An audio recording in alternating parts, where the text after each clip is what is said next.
வணக்கம்.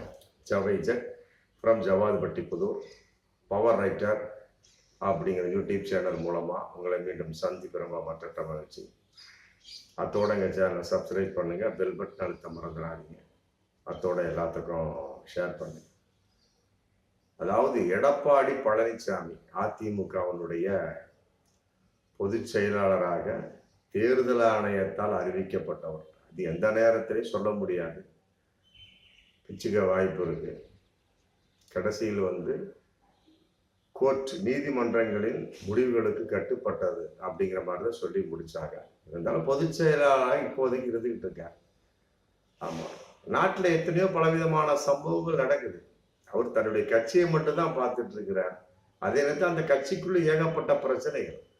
ஆமா, கள ஆய்வுன்னு சொல்லி போட்டு போனாங்க. அங்கேயும் ஆளாளுக்கு அடிதடி சண்டை. திண்டுக்கல் சீனிவாசன், மற்றபடி கேபி முனுசாமி எல்லாமே ஓப்பன் டாக்கா பேசினாங்க. அது அடிப்படையில் கேபி முனுசாமி பப்ளிக்கா சொல்லிட்டார், இது வாழ்வா சாவா அப்படிங்கிறது.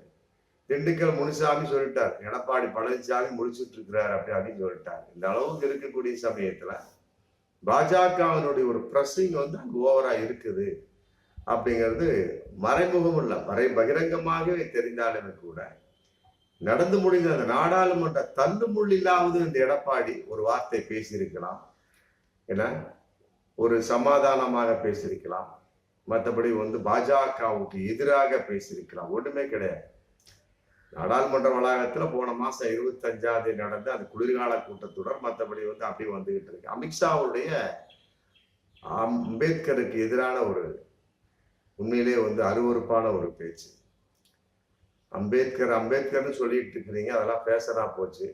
பொழுதுனைக்கு அம்பேத்கர்னா என்ன சொர்க்கம் கிடைச்சிருமா? ஏதாவது கடவுள் பேரை சொன்னாலும் சொர்க்கம் கிடைச்சிடும். அம்பேத்கர் பேரை சொன்னா சொர்க்கம் கிடைக்குமா? என்ன 7 தலைமுறைக்கு சொர்க்கம் கிடைக்கும் கடவுள் பேரு இறைவன் பேரை சொன்னா?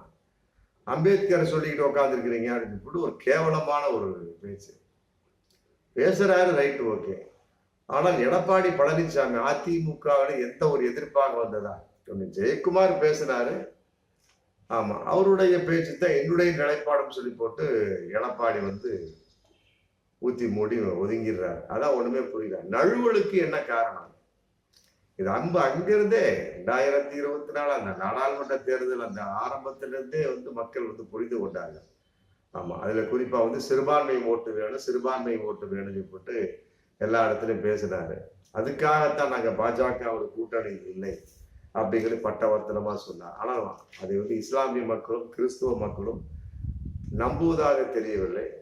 ஆமா, நடாத்துல இறக்கி விட்டாங்க. ஒரு சீட்டு கூட கிடையாது, எம்பி சீட்டு. கேட்டா சட்டமன்ற தேர்தல் வேறு, நாடாளுமன்ற தேர்தல் வேறு.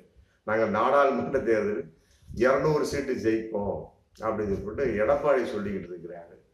இந்த பக்கம் திமுக சொல்றாங்க, அவர்கள் செய்து கொண்டிருக்கிறார்கள். ஆமா, பட் இவர் என்ன செய்தார்? ஒண்ணுமே இல்லையே. அமித்ஷாவுக்கு இந்த நாடாளுமன்ற தள்ளுமுள்ளு அந்த அமித்ஷா அந்த அம்பேத்கரை இழிவாக பேசிய வகையில் ஒரு வார்த்தை கூட இல்லையே.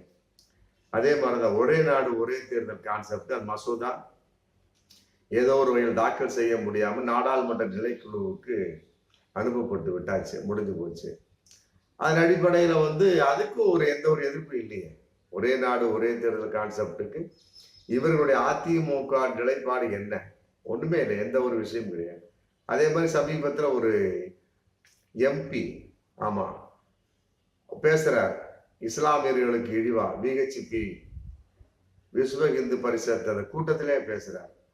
பொது சிவில் சட்டத்தை பத்தி மற்றபடி இஸ்லாமிய கேவலமா பேசுறார். அது ஏகப்பட்ட எம்பிக்கள் கையெழுத்த போட்டு இன்னைக்கு அவர் விளக்கம் அளிக்கக்கூடிய அளவுக்கு ஒரு நிலைமையை கொண்டு வந்துட்டாங்க.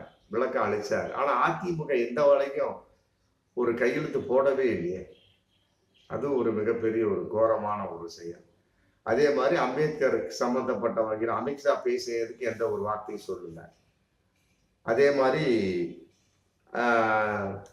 அங்கு நடந்த ஒரு தள்ளுமுள்ளு, மற்றபடி பாஜகவினுடைய எம்பியினுடைய மண்டை உடைந்தது. இது எந்த ஒரு வார்த்தைக்குமே வாயை திறக்காத ஒரு எடப்பாடிக்கு மக்கள் எவ்வாறு ஓட்டு போடுவார்கள்? இல்ல, முதல்ல அதன் அடிப்படையில பார்க்கின்ற பொழுது அந்த இஸ்லாமியர்களுக்கு எதிரான அந்த நீதிபதியுடைய வார்த்தைக்கு எந்த ஒரு வார்த்தையும் ஆதரவாக சொல்லாத ஒரு விஷயத்துல பார்க்கின்ற போது சிறுபான்மை ஓட்டு எவ்வாறு கிடைக்கும் அப்படிங்கிற கேள்வி இருக்கு. அதே நேரத்தில் இதன் அடிப்படையில பார்க்கின்ற அம்பேத்கர் சம்பந்தப்பட்ட வகையில எந்த ஒரு வார்த்தையுமே கிடையாது. அதிமுக கண்டன குரலை எழுப்புகிறது அப்படிங்கிறப்ப தலித் மக்களுடைய ஓட்டு, மற்றவருடைய தாழ்த்தப்பட்டவருடைய ஓட்டுல எப்படி கிடைக்கும்? முதல்ல வந்து சிறுபான்மை ஓட்டு தான் கிடைக்காது அப்படின்னு இருந்தது. இன்னைக்கு வந்து தலித் ஓட்டு கிடைக்காது. அதிமுகவும் தலித் ஓட்டு கிடைக்காது. தாழ்த்தப்பட்ட மக்களுடைய ஓட்டு கிடைக்காது. ஒரு கண்டன வார்த்தை கூட சொல்லாத என்ன காரணம்? பாஜகவை நோக்கி அவருடைய அஸ்திரம் நடுங்கி கொண்டிருக்கிறது. ஆமா, எந்த நேரத்தை என்ன ஆகுமோ தெரியாது அப்படிங்கிற கான்செப்ட்.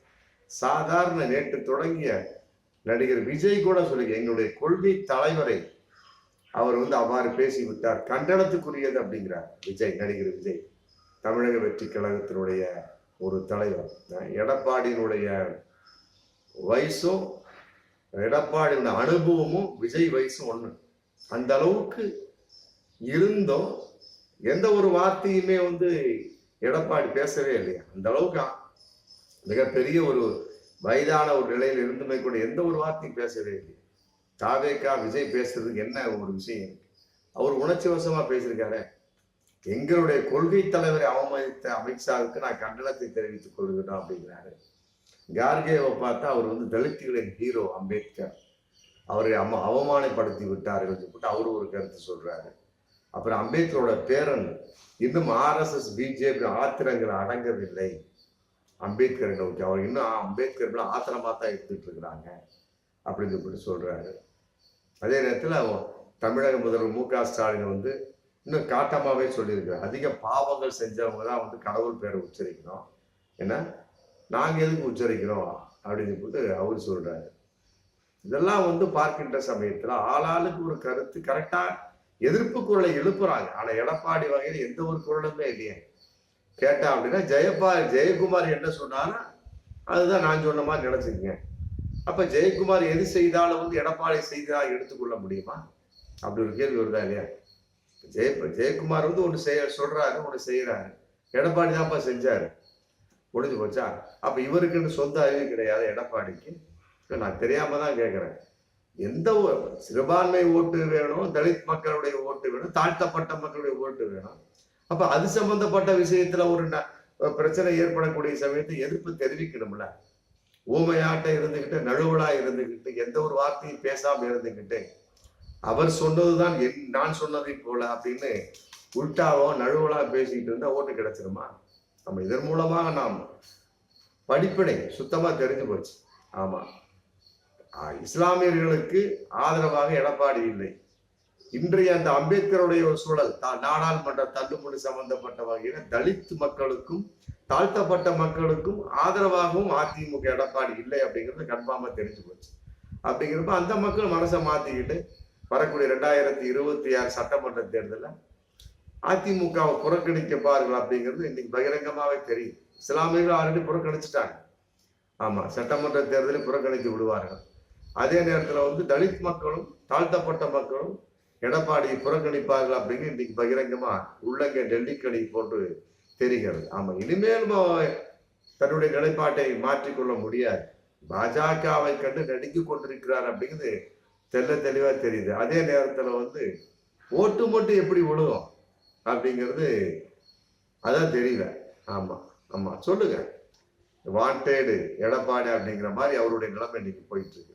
ஏதோ ஒரு படத்துல சொல்லுவான் பாருங்க, ஆமா, அவரை கொஞ்சம் கூட்டி வாங்க. கர்ணனுக்கு அப்படிங்கிற படத்துல வந்து ஒரு இது சைட்ல ஒரு சாங் ஒண்ணு வரும், கண்டா வர சொல்லுங்க, அவரை கண்டா கூட்டி வாங்க அப்படிங்கிற மாதிரி. அதனால வந்து எடப்பாடி யாராவது கண்டா கூட்டிட்டு வாங்க, கண்டா வர சொல்லுங்க.